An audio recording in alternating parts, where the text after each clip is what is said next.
Hey, what's up, everybody? Pat here, grateful recovering alcoholic and addict, just like every day. Guys, please don't forget to subscribe, leave the video a like, drop me a comment, and by all means share with anybody you think might get something out of it. Whew, a lot to say. How we all doing today, guys? What a frigid day today, guys. Anybody in the, really anywhere this cold spell's hitting, guys, be careful. Make sure you bundle up. Be careful out there. I left my house this morning. Heading to the gym. I think it's 6:15, and it was like 7 degrees outside. Really, really cold. Going to be that cold all week. Just a little public service announcement, guys. Be careful. Anybody out there struggling, guys, get into a rehab, man. When I think about living on the streets for as long as I did in weather like this, again, just goes back to show me that God was in my life all the time, keeping me safe. I don't know how. I know how I survived. The only reason I survived, God kept me whole. And, as a thank you to him for everything he did for me, keep me safe, I've committed myself to try and, try to be of service in recovery, because that's my history, right? Like I said, it's the thing that I've overcome. And, again, I only get a daily reprieve, so all the more reason I keep myself plugged into my recovery program. And a big part of that recovering program is serving my fellow addicts, fellow alcoholics, right? And that's what we're gonna talk about today, guys. The reading today is tight, and this is the daily reflection. What I do, guys, just so you know, I look at the just for today NA meditation, and also the Alcoholics Anonymous daily reflection, and I pick whichever one seems more appealing to me at the moment. They're both great readings every day, so literally it's a toss up many days. I've been doing a lot of the just for todays. So this week I've done a couple of daily reflections, and I really like this one, Serving My Brother, because it's like I'm noticing a big trend in my recovery lately that I'm interacting a lot more with a lot of newcomers, and probably because I've reached my year and I raised my hand and let them know I'm available, and I love that, guys. It just makes me feel good that I'm working for once in my life. I'm working a recovery program that's good enough to make other people see that I'm doing well and want to hear what I have to say, or trust my judgment for a change. Instead of being the example of what not to do, I get to be the example of what's possible today. And it's only because of God and recovery. But again, big part of that is serving my brother, giving away freely what was so freely given to me, right? Serving my brother. The member talks to the newcomer not in a spirit of power, but in a spirit of humility. As the days pass in recovery, I ask God to guide my thoughts and the words that I speak. In this labor of continued participation in the fellowship, I have numerous opportunities to speak. So I frequently ask God to help me watch over my thoughts and my words, that they may be the true and proper reflections of our program. To focus my aspirations once again, to seek his guidance to help me be truly kind and loving, helpful and healing, yet always filled with humility and free of any trace of arrogance. Today, I may well have to deal with disagreeable attitudes or utterances, the typical stock and trade attitude of the still suffering addict. If this should happen, I will take a moment to center myself in God, so that I will be able to respond from a perspective of composure, strength, and sensibility. And that's the thing, guys. As we get some, and again, I'm only a year in. I'm not trying to sit up and talk like I'm some, OG that's got 20 years. But again, I'm a success story in recovery. I choose to be of service. I'm honored to be able to chair a meeting, so I'm looked at as a leader in the program, just like so many others. I'm not trying to say, oh, it's all me. There's so many amazing members that I've looked up to. And one thing across the board that I noticed with my group, and one of the reasons I love being a part of my group, is I was welcomed in when I felt so low and felt like I didn't know why anybody would want to be nice to me. I didn't know why. These people were great. And like, I noticed as I went back and spoke, week after week, like, people remembered what I'd said. They knew where I was at. They heard my struggles, and they offered advice and offered phone numbers, and I felt part of something. So I saw the power in that. So now, as I'm at that point, and I'm, like I said, I love chairing my meeting. It's one of the things I greatly enjoy. Forgive me, guys, and my voice is still tough. I'm still dealing with this cold. Anyway, I'm just not getting choked up today. I just can't talk, right? So, I'm honored to be the chair of my Friday group. I love going to my meeting and whenever it's available, and I love the fact that newcomers reach out, and even just everybody sees that I'm working a good program, and they, like they all knew I have the, most of a good chunk of the members of my group are viewers of my channel. I don't know how often or what, doesn't matter, but I love the fact that they get to know me that way. I think it was last Friday when a girl was speaking was like, "Oh my God, I saw one of your videos. It was absolutely amazing." Like you could see I love that today, guys. I love that I'm working my program to the point that I have a good message, and I know that I do. And the thing is, I don't say it in a cocky way. I say it in a way of humility, because I tell everybody first and foremost, this all started for me, truthfully, by saying a prayer one night when I was really deep in despair. And I was going to say, I don't know why it worked this time. Well, I know why I did, because I meant it honestly for the first time in my life. Like every other time I got into it and said, okay, I gotta get a higher power. I was never bought in, and I was just reciting prayers for the sake of reciting prayers, but I was never had my heart into it, and that's the difference this time, guys. I was I was asked to say that first prayer that night, but when I opened my mouth, honesty came out, and I meant it from my heart, and I meant it straight to God, and I meant every word of it. And God is all knowing, God is all loving. God heard my prayer, and He answered my prayer, not in any of the ways that I'd ever deemed possible, which makes it so much more profound, because He did it from within me, made me start. And it's amazing. I look at it. At the time, guys, I had no idea what was going on. I was really overwhelmed by it. I'm like, what on earth is going on here? As time progressed, I realized just the beauty and the power and the strength of God. He knew so, and that's why we're saying God knows better for you than what God knows and wants better for you than you could possibly want, and knows what you need better than you do. I'm living firsthand proof of it. I had no idea, that this me breaking down and crying and all this pain and despair I felt while I was still using was my gift. Like at the time, I saw it as anything but that. Thought I was losing my mind. Thought I didn't know what was going on.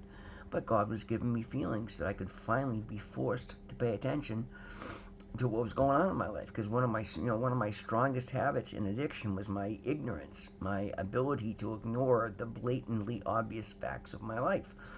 I was a champion at it. I was doing it for 40 years because I was doing so many wrong actions I couldn't possibly bear to look at them.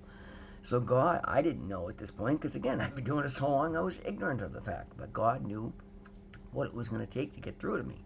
So I started feeling these things, and I got to the point where I literally I started having conversations with people, and I'm sure I looked like an idiot at the time, because as I'm sitting there getting high and doing the same stupid things, I'm promising people that it's coming to an end. I can't keep doing this. I don't know how I'm going to do it. But I remember saying this word for word. I'm like, in the next 6 months, you're going to see the best version of me ever, because I have to do this. And I had no idea how. I hadn't surrendered yet. But I knew I needed to, because I was praying and I was getting that bit of information. So again, when off on a tangent I go, right? Sorry, we're going to circle right back. So this is why I share my story honestly, because I see the power in that. And it's not my power. I'm speaking in humility. I'm giving all grace and glory to God. The only thing I did right was finally ask for help.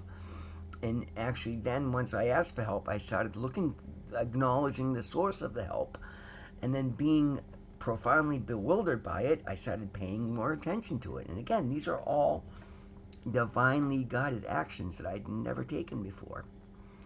And once I started stabilizing and it was believing in the power of God and started paying attention, He started putting other signs and synchronicities in my way that let me know I needed to be a part of Recovery Network. The whole download to start this YouTube channel again. I could not in my mind figure out why it was such an important thing, because I didn't think it would go anywhere. But now that I come to see, and again, we're a very small channel. We just broke 2,300 subscribers, and I'm thrilled with that. And again, when I started this a year ago, thinking I'd have 2,300 subscribers, and we're about to, sometime this week, we'll hit 50,000 views. I'm like, that's amazing to me now. But again, in the scope of YouTube metrics, we're very small. We're nowhere near monetized. It's not it's not entertainment, and it's not going to go viral, and that's okay. what I didn't know was that this was going to force me to work a recovery program like I never knew possible. And that's what I do today, guys. And that's the reason I'm standing out in every crowd, and it's the reason I'm succeeding. And it's the reason newcomers are coming up and asking me for advice and asking me for my phone number. And that's awesome because that's a big part of the program, guys. And that's a new version. Like, this is stepping into territory that I've never, ever even imagined being in. And it's beautiful because I remember the few times that I'd be in meetings in hospitals and institutions, and I didn't really, well, I did some short term. I still have some friends from the last time I'd gone to meetings on my own, but again, it was in a halfway house. I was required to go. This is the first time in my life I've gone to meetings because I want to. Nobody's making me, nobody's asking me to, other than myself. And I love my meetings. It is no longer a chore. I give up an entire workday on Fridays so that I can be as involved in my meeting as I am. And I love that because it's my favorite day of the week. I get invigorated and I get, filled with my medicine, and I hang out with my family. Like, I love my meeting today. And that's part of working a program. So now, because I've done that well and to the best of my ability for a year, I'm in a position where I get to chair the meeting. And again, this YouTube channel is a big part of why I'm good at that, because it's made me comfortable speaking on camera, and it's made me pay attention to my thoughts, and now I carry a good energy. And the fact that my life has turned around so dramatically makes me incredibly grateful. So I carry gratitude, and I carry joy, and I carry positive energy, and I share that. And then, again, all these things I was so bad at, I couldn't remember names and this and that. No, I forced myself to start paying attention. All the writing that I do, that's, guys, I still look at my stack. I got a stack of notebooks this big from this year, and I crack up because I never wrote 4 sentences in the last 30 years, and I would avoid it like the plague. I love writing today. I don't just do my readings. I write them out by hand because it helps me to absorb it better before. So I trip over the words. I have to read my own writing. Sorry, it is what it is. But, these are things that I would never do before, and these are the reasons that I'm doing well in the fellowship today. I make recovery my first priority. I make God my first priority. But recovery and God go hand in hand, and next to God, recovery is my first priority. I put recovery first every step of the way this time around. And lo and behold, all the things that I'll put my emphasis in that I never going sideways on are all falling into place. I have got the best relationships with my family. I have like a community around me. I'm finding, and now I'm getting to help other people, and that's a big part of this program, guys. This is AA and NA have been around. I don't know how long NA's been around, but it's got to be damn close to 100 years, and AA's been around for over 100 years, or close, something, anyway. Decades, many, many decades. I don't want to throw information out that I haven't fact-checked and be wrong, but either way. I think 1939 or something, so not quite 100 years, but still a very long time, and it's worked for millions of people at this point. And it's not a corporate structure, right? We come from all different walks of life. We have all different political views, financial views, race, creed, sexual identity. None of that matters. We all meet on this common plane of alcoholism and addiction. And it's the people that have put time together, being there for newcomers and sponsorship and things of this nature. Like people who've been around for and maintained years and years of sobriety, like typically they have sponsors and then they have sponsees. They become a family, right? They extend the olive branch. What has been, and that's what we mean by what has been so freely given of us when we've asked somebody to sponsor us. And this is, I bring this up because this is my where I'm at right now. I'm at the point now where I want to go physically through the steps, and I got to find myself a sponsor because I want to be able. People have been asking me to sponsor them, and I can't do that in good conscience until I've physically, because I've had a sponsor in the past and I've gone through the steps in the past, but never during this recovery program. And I wanted to, again, I'm not forcing and doing anything. And I would have wanted to sponsor anybody up to this point because I don't know. Like, I wanted to make sure I know I'm grounded. And that's the beauty of it, guys. In the past, I would have wanted to run out so I can say I'm sponsoring people to tell other people. Today, it scares the shit out of me because I got to make sure I'm grounded and stable before I'm going to take on the responsibility, because I don't ever want to give the wrong information and cause somebody to go out. And that's where I'm at today. Like, I'm honored to be asked at this point, but again, until I've gone through it and I'm comfortable with it, I won't do it. And I will always, anybody that asks me, I will always direct them to somebody else that I know is available, that I have faith and trust in. But until I know I'm ready, that's a huge responsibility, guys, and that's one of the things we do. But again, once I know I'm capable and I have all the information, then of course I will. As it is now, just raising my hand and being available to meet with newcomers, guys. Sometimes people call and I'm in the middle of a job, and it doesn't matter what I'm doing. I will at least text right back and say, "Hey, is this an emergency?" Or, "I'm doing work. Can I get back to you in a little bit?" And I just let them know I'm not ignoring you. I'm here. If it's an emergency, call me. Otherwise. And I always make sure I get back to, like, I don't blow people off. I carry that responsibility because other people have done so freely and willingly for me. Yeah. Serving my brothers just like my brothers ahead of me have served me. Sorry, I had to read the title again. I get lost in it. I wish I could edit that one out. No, guys, that's the beauty of this program. It's why it works, and it's why my life is so well. I have felt so incredibly welcomed in from the day I got to that meeting. My good friend Brian, who brought me there, Marlene and Mo, who served me my chip, John, who's there to open up every week. Like, these are people that I love and respect, and I choose to emulate, and that's why I carry the energy that I do, because it's what I've been shown in it. There's been days early on where I hear somebody talking, and again, everybody feels it's a safe environment. Anybody can say anything. You can say something political, but nobody. I've heard people say things that I disagree with to the core. And yet, I'll smile and, because there's always something I can identify with. I don't hold on to things that I disagree with because I understand not everybody's like me. Thank God, because this world would be screwed if they're all like me. In some ways, in other ways, it'd be a beautiful place if they were like me. But that's the beauty of all of us. We have our highs and our lows, our good and our bad, our light and our dark. And anybody can be safe saying anything. And even if I hear somebody that say something that I wholeheartedly disagree with, if they come up and ask me my phone number at the end of the meeting, I'm going to gladly give it out, and I'm going to answer their call in the same loving, compassionate, helpful energy I would anybody else, because I understand that today. It takes all types and all different opinions and all different walks of life and all different everything to make the world go round and to make the program work. And if I see, same thing I'm trying to say, guys.